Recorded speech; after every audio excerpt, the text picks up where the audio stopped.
2016 में जापान के एक साइंटिस्ट ने इस चीज की रिसर्च की। रोजा सिर्फ एक अमल नहीं बल्कि आपका फुल बॉडी ट्रीटमेंट है।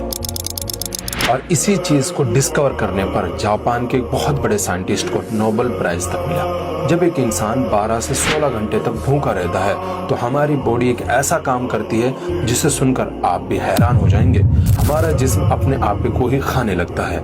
ये सुनकर जितना डरावना लगता है, ये ह्यूमन बॉडी के लिए उतना ही ज्यादा फायदेमंद है। दरअसल इस प्रोसेस को कहा जाता है ऑटोफेजी, यानी अपने आप को खुद ही खा लेना।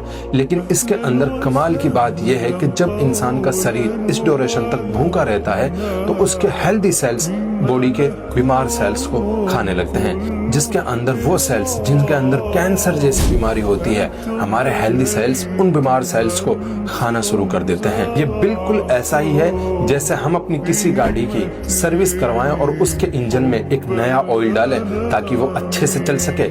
इसी तरीके से फास्टिंग हमारी बॉडी के सारे बीमार सेल्स को खत्म कर देती है और ह्यूमन बॉडी बिल्कुल ऐसा रिपेयर हो जाती है जैसे कि वो बिल्कुल एकदम न्यू कंडीशन में हो।